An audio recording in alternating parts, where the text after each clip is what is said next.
Hi, everybody. This is Nancy Novak, Chief Innovation Officer at Compass Datacenters, and welcome to another edition of Extending the Ladder. Today, we have Kathy Russell, who is CEO of the Boys and Girls Club of North Central Illinois. And our title for this episode is From Potential to Power, Building Confidence Through Access and Mentorship. So to start us out, I would love it, Kathy, if you could just give us a little bit, share some of your background, tell us what led you to this career and how you're focused on community and development of youth. Thank you. Thank you so much. It's an honor to be here with you today, Nancy, and have just really appreciated our talks. And I feel like I learn something from you every time I connect with you. And so I really just appreciate that. I have been with Boys and Girls Clubs for over 20 years, and my story and my passion really started with a little boy whose name is Keegan. And from a very young age, Keegan did not fit in. He had trouble talking. He had trouble forming relationships. He was very developmentally delayed. He was unwelcomed at church, kicked out of daycares, looked at by his peers as weird, and he was often bullied, couldn't fit in anywhere. And even at a very young age, like before he was 5, he realized that he was different and people didn't like him. He was diagnosed at that time with autism. And this was over 20 years ago, and people didn't know as much about autism as they do now, right? And so when you saw the behaviors that he was demonstrating, he was just this weird, right kid. And his therapist recommended that he start going to the Boys and Girls Club. And his parents were like, oh, that's scary. There's a lot of kids there, right? Like, this is just going to be bad. But, they continued to push him outside of his comfort zone, and they started taking him to the club. He would do okay. He would be playing like Legos by himself, or you would find him on the computers, playing by himself. And he seemed to be doing okay. I mean, he wasn't really building any relationships, but he was doing okay. And then one day his mom came to pick him up, and he was back in the cafeteria. And so she walked back there to get him, and he was sitting at a table with older kids. And he was 6, and they were all laughing. And his mom was like, okay, here we go again, right? Like, going to walk into watching my child that I love and adore be bullied and made fun of. And so as she walked back there, she said, hey, Keegan, come on, it's time to go. And Keegan stood up from the table, and the other kids stood up with him, and they started giving him high fives and hugs. Oh my gosh. And they said, we'll see you tomorrow, buddy. Wow. And he grabbed his mom's hand and he said, friends. And it was the first time in his life that he ever fit in somewhere. And that club really gave him the place where he learned how to build peer relationships and make friends, and truly felt like that he belonged for who he was. Oh, I literally have goosebumps listening to that. Wow. And the club changed his life. And wow. Keegan is my son. Oh, Kathy. Oh my gosh. So I always say I get really passionate about the club because to me, it's about giving the opportunity for kids to find a place where they belong, no matter what their story is, right? And what their background is. And, he's got a job. He has an apartment. He lives on his own. He just bought his dream car. He wants to retire when he's 50. Like, he's doing well. I love this. He will say, right, like, without that, I don't know that I would have ever made it. And so to me, I'm always like, I'm more than like, yes, I'm a CEO, but honestly, I'm just a mom whose child was impacted by the club. And it's really what drives so much of what I do in my work and the passion that I have. And so that was kind of my hook, right? That was like, this is my life. This is what I got to do for a living. Such an impactful story. And honestly, like the community, I think like getting people aware of that kind of a community is something, that we need to amplify more and more. Because I think I listened to a story like that. And then I also was kind of reading some of the notes we had here. And I'm like, Wow. That safe space that you can create for these kids to empower them and to build confidence will carry them through all of their lives. And, everyone has different walks of lives, right? And I always like to say, like, we just know what we've learned and what we experience. And then, there's that whole makeup, like you said, of biology. And just the community is really, I think, what's going to set it apart, right? From a long-term, thriving, content, lifestyle. So I'm just so humbled that you share that with us, because I think it's something that will resonate with our listeners and they will remember that. It's very, very powerful. So I know you have a philosophy around kind of creating these opportunities for kids. And this came through a lot of, personal experiences and professional experiences. And I would love to hear just a little bit more about what your philosophy is and how you develop that, and then how you practice it in some ways that maybe some of our listeners can take away with them as well. So I really, at the heart of it, believe that I always look at every child as a soul, right? Like, they're these little souls, and our job is to turn their soul light on. Like, it is to offer them as many different opportunities and experiences that we can, that just light them up. And when you meet somebody, right, where their soul light is on, when they're on fire, when they're in their passion and they're in their zone, like, it lights up the world, right? Like, we were talking about I love that. positivity. Soul light. I love that. I'm going to remember that. And that's what, when I walk into a club, that's what I look for, right? I'm like, where are the kids that you can tell their soul light's not turned on? They're either they had a bad day, right? Whatever. It's the little Keegans, right? The little Keegans that didn't have a table and friends to sit with. And going in and then being able to figure out what it is that gets them excited, and being able just to offer them opportunities so that they can engage in that and just really start to light up. I always say, like, we serve a couple of thousand kids a day, and many of them come in, and school's hard and Mm-hmm. it's tiring, and there's a lot, that of pressure. And if we can give them a safe and positive and fun place where they have great peer relationships, and they have a mentor that believes in them, right? And we can do that for them. And then they leave our blue doors, and they're on fire and they're lit up. I'm like, that will change the world.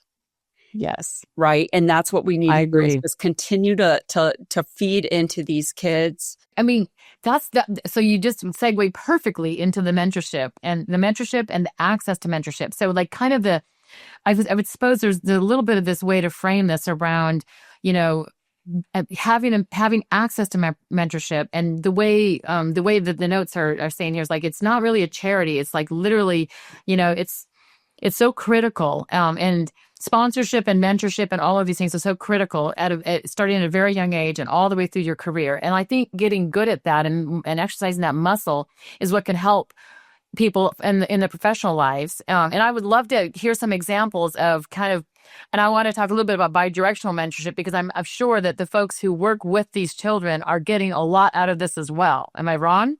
No, 100%. And I think for us, it's important that we get all types of people through our doors, because different people are going to connect with different kids in different ways, right? So again, it's about those opportunities that we're giving them, whether, we had somebody that used to remember the stamping or the scrapbooking, or, some of those things that people collecting stamps, woodworking, building birdhouses, learning to sing. Like, what are all these special skills or talents or passions that people have that they can come in and they can start to connect with kids on?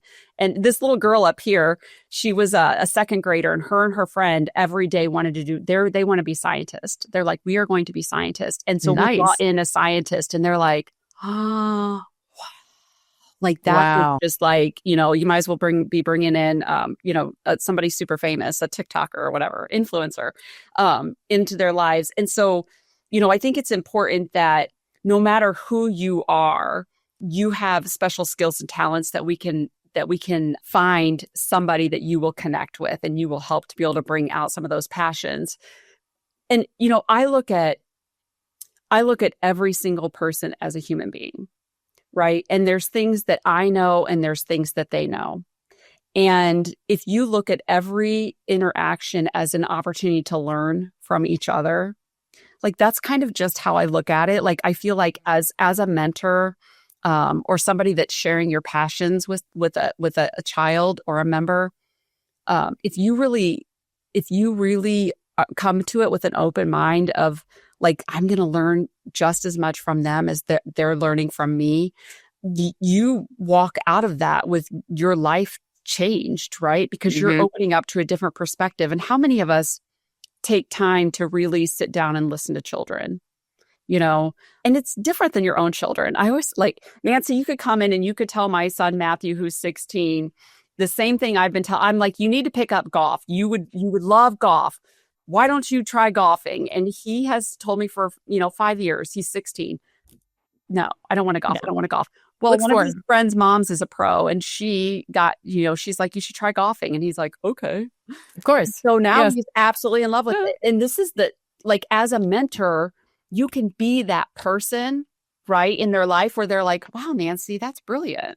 And you're like, oh my gosh. It is so true. Like, it's like, it's a different, they receive it differently. I mentor a lot of young professionals, right? And I always say, and this is kind of like why I was so interested in this, is that I get so much out of it. I get when I speak, I get a lot out of it. When I network, I get a lot out of it. I mean, I get a lot of energy from it, and when I'm mentoring someone, I get a lot out of it. And one of the reasons why we're so interested in the bi-directional mentorship is we have an aging workforce right now, and we are looking for ways in which we can have some of that knowledge base and that legacy knowledge, be mentored down to a younger generation, and then also vice versa, keep the older generation engaged and interested and supporting. And I wish we could, light that on fire, because I really feel like that momentum would help us a great deal. And it's so fascinating that you can start, at such a young age. And I do want to ask you, Kathy, like, we need some how-tos. Like, we need to know, how do we start out to get involved, and how do you find volunteers, and, how does it work? I mean, I think this is one of those things that we should amplify on the podcast so that people know how to. Mm-hmm. I think one of the best things to do is start off with a tour. So we do tours very frequently, and it's a great way to come in and really understand what the club is all about and all of the different programs and activities. And, once you go on a tour, we can plug you into our newsletter, and we can also get you signed up as a volunteer. And then those opportunities start to come to you. So like, that's always a good start, is just to take a tour. And then you could say, like, this isn't for me. Like, being in a room full of kids is very scary, and I don't think I want to do that. The other thing is I go into the clubs on a weekly basis, and I will bring in volunteers or people that are interested in learning more, and we'll do an activity with the kids. I love going in and running a program or doing, an art. I love art. So I love sitting down. I think it's a great way for you to talk and have great conversations with kids. So if you're like, hey, I want to do something, but it seems a little scary, I'll be like, come and let's go make some thank you cards to the kids' moms or whatever, right? And let's engage that way. There's so many things that you can do. Like, if you love gardening, we have a gardening program. If you love to cook, we have a culinary arts program. If you love to work with teens, we have teens. If you love to work with preschoolers, we have preschoolers. If you love to read, like, literally, that's one of the biggest things, is just coming in, grabbing a book and sitting next to a kid and listening to them read, or read to them. And I always say, like, it can be a little scary and intimidating. I've told people before, I'm like, what's your favorite game? Bring it in and teach, sit down with a couple of kids and teach them how to play a game. It could be that simple, right? That's amazing. And I'm glad we're having this how-to, because I would love for this to change other people's lives, people who can then go and volunteer and encourage, and again, that ripple in the pond. I think that's so important. I feel like since you get to start, from this smattery of youth to, teenage years, you probably see some of the changes, take place, whether it's gender-based or not gender-based, or, age-wise, statistically, on how you see confidence levels and how you see development, in kids. And I would love for you to kind of share, since we're kind of an engineering background company, what are some of those stats that are so compelling around what happens and what can be done to make it a better result? So one of the startling stats that we deal with on a regular basis, especially post-COVID, is the number of kids that don't go to school, right? They don't show up. Their chronic absenteeism is huge. And so most of our schools see anywhere from 20 to 50% of their kids that are chronically absent. So there's been a huge increase. And one of the things that we've been able to demonstrate, because we have a data sharing agreement with our schools. And so we can say, let us look at the stats of kids that are a member of the Boys and Girls Club and stats of kids that are not, right? So we compare apples to apples. And year after year, we have been able to demonstrate that kids that come to the club are more likely to show up to school. And not only that, but they have better reading scores and they have better math scores. So we know just having, right, that club for them is helping with some of those things that are pivotal to what's going to happen with them when they graduate. And that's really where we have some very strong school partnerships, right? Because the schools see the value that the club offers. You know, it's the hot meal. It's the help with homework. Like I was simply getting your homework done and being able to go to school the next day and understand what's happening in your class changes a child's life. We used to have one of our members used to be in the principal's office every day. And we started a Boys and Girls Club. She was in 3rd grade. We started a Boys and Girls Club at her school. And she was one of our first members that signed up. Within just a few months, she was showing up to school with her homework done. She went from being in the principal's office to instead participating in class. And not only that, she started helping out her friends during the day with their homework and when they had questions and stuff. I mean, a lot of times they misbehave because they don't want to bring attention to the fact that they don't know what's going on, right? So they develop this behavior and they're like, well, I can end up in the principal's office instead of my friends knowing that I don't know what's going on. So if you can just do that, right? Like come in and help a child with homework and make sure that they're understanding the material, they're so much more likely to be successful. Oh, and their confidence is going to be so much higher because, you know, they've accomplished what they were told to do. And I also think the giving back part is amazing because that's got to feel so good to, you know, to get to the point where now I can help others. I mean, that's life-changing. That's truly life-changing. You are so right. And you cannot walk out of a club after you've spent time with kids and not get 100 hugs, right? Like they want like that positive adult relationship in their life and they want to be noticed. I was one of when I first started working at a club, somebody told me like, you know, when you walk into like the games room tends to has all the pool tables and the hockey tables and kids are playing games. There's a lot of energy. And it's also more of a room where there's a lot of freedom. And so sometimes there can be conflict, which is fine. We just have to teach kids how to deal with conflict. We need to teach some adults how to deal with conflict too. Yes. But we're focused on kids right now. So, you know, they're like, when you walk into the room, your first thing is to look at the kids that are like, you can start to feel there's some conflict. It's brewing. Voices are getting loud. There's some aggression.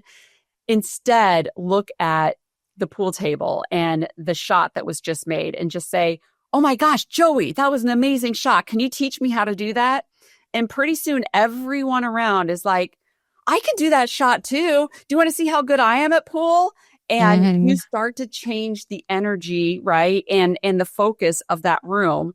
And so being able just to call attention to that positive behavior, it really an incredible impact on kids and what you're able to do with them. Yeah. You could do parenting classes there. I mean, honestly. And you know, it's funny. I have to share a story now that we're on this topic. So my son has a MBA and he did his thesis on parenting styles because he felt there was such a big impact on the ways in which, you know, people parented, not good or bad, right or wrong, just different, had an impact on how they presented themselves, you know, when they got to be professionals. And that's one of the, I'm sure after 20 years with the Boys and Girls Club that you have some really amazing stories about kids that you knew way back when who have now, you know, become thriving members of society My older sister teaches kindergarten, and it's always so future shocky when she runs into one of her students, many years later, or is teaching one of their kids at this point, right? I would love to hear some stories like that, some really great success stories. Tell me what your son found out in his thesis, like with parenting styles. Was there anything that stood out to you that you... A lot of it was similar to what you were saying. It was more focused on behaviors and not not so much the individual. So it was outcome based stuff, So it was empowering them, saying things like you have the power to flip your own switch and to turn, to be on the light side versus the dark side, and and just really giving them the knowledge and the empowerment to say, like, I can navigate this through life. And then there was a little bit about, like, they were like the tiger mom, and then there was a helicopter mom, and then there was like, there was 5 different types of styles, and I don't remember them all. But allowing kids to have the ability to negotiate maybe their discipline if there is a need for that, right? So in other words, it was the whole, hey, this keeps happening, we need this to stop happening. And I was always, I always struggled trying to pick a good discipline that didn't discipline myself, right? And so I would always engage the kids to do this, and I think this is probably why, he decided to do his thesis this way. But I always thought it was funny because they'd say, "Oh, that's really unfair. I don't know why you're making me, be grounded or do whatever." And I would say, "Well, what would you do in my shoes?" And then they would say, "Well, I don't know. I've never been a parent before." And I'm like, "Well, this is my first time too. So, help me out." And it was kind of this empowerment of saying, you have control over this situation and we can work on this together. And I think that was what the common thread in any parenting style that gave kids the power to know they had control over certain things was what I took away from it. Although it's been a long time. He's 38 years old now, so it's been a while since I've read it. In a hot minute. But I saved it. That's so interesting. And that's just people in general, right? Sometimes we forget kids are just little people, right? I mean, I love that you were kind of like, I don't know what else to do. And then you kind of ask for suggestions, and then to be able to get that buy-in. And it does make a world of difference then in how the impact that has. Mm-hmm. You were asking about a story, with a child. When I first came to Elgin, there was this little boy named Damarian, and he had been coming to the club since he was 6. I met him when he was about 11 or 12. I had just been at the club for maybe a week, and we were doing a golfing program. Talk about golfing. We were doing a golfing program with our kids, and I went to the golf course to spend some time with the kids. And we had a couple of them that we were taking back to the club, and Damarian was one of them. And I was like, we should stop at Starbucks. And so we stopped at Starbucks to get some drinks. And Damarian was like, I've never been to a Starbucks. And I was like, are you serious? And he's like, yeah, I've never been. I'm like, that's awesome. So we took a picture. We're like, Damarian's first visit to the Starbucks. And there was another little boy with him. And he was just one of those kids that showed up to the club every single day, right? He participated in everything that we did. And he had a great smile, but his teeth needed some work. And we had established a relationship with an orthodontist who said, if you ever have kids that need braces, we will give them braces for free. I'm like, wow. Awesome. So we were able to get Damarian free braces. And he continued along with the club. He had a mentor, actually, Gretchen Hoffer from Hoffer Plastics in South Elgin. We would take kids there during the summer, like once a week. And he was able to build this relationship with Gretchen. And she would just talk to him about like social media, she would review social media with him, and she'd be like, listen, you got to think about like, maybe you shouldn't have this on, and she would talk to him about like getting to college and budgeting and different jobs within like Hoffer Plastics that, he could, and information about all of those so he could explore those. When he was 18, he participated in our Youth of the Year program, and he actually won our local competition for Youth of the Year. And he went on to the state competition, and he won the state competition. And then he went on to the Midwest competition, which is with 13 different states. And he came in second place, and he was phenomenal. So because he won our local competition, he got a free ride to Judson University, and he attended there for a couple of years. And then he transferred to a university in Arizona. He played volleyball, graduated, and he graduated with a degree in PR, came back to Chicago, did an internship. He got a top 100. He was nominated as one of the top 100 interns. And recently, like within the last 6 months, he moved to LA.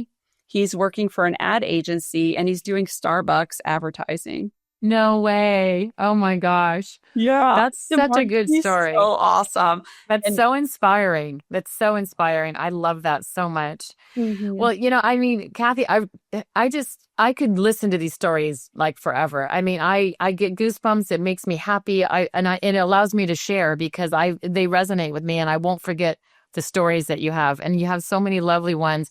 I really would love for our reader or our listeners rather to have some good takeaways, like some call to action kind of takeaways, like in today's environment and where we are, with education, with the absentee rates, with, what you're seeing on the scene, like what are some really good call to action kind of things and some takeaways, that our listeners can not only think about in their own personal lives with, their ability to either volunteer and or, join, but also how that perpetuates into adulthood, right? And I know I'm wrapping this up into a large question for you, but I really want the takeaway to be something that they can go and take action with and it'll have an impact in their lives and in their communities.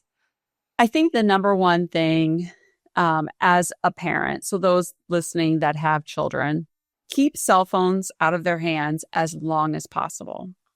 And when they do get cell phones, have no cell phone times in your home, right? And no cell phone zones or whatever that looks like. But I think it's really important that we start to come together as adults and protect our kids from social media, from the phones. So that's one thing. I think it's easier said than done because it's a big battle. It's a drug. Like it's a drug to them, and getting them away from it is not always easy. I mean, my granddaughter, who's 12 and a half, has not had a cell phone because her parents who live in Madeira are like, they're very much about that, and it's amazing the differences you see between her and her friends at the same age who do have cell phones. It is pretty shocking. Good for them. Tell them to stay strong. It's the same son who did the parenting style thesis. So as you can see, I mean, it's like. I love it. I love it. Love it. Love it. And it's not easy. I'm not saying it's easy. And, I have so much guilt because I probably gave my kids cell phones too early. And now I'm like, I wish I wouldn't have done this. But that's one thing if you have the choice now and you have younger children, like try to hold off as long as you can. So the second thing is get outside, like go outside and spend time with your kids outside exploring. I love ants. Like my kids all know I love ants. I freaking love them. I love to just lay down on the ground and watch ants. I'm like, they're so amazing.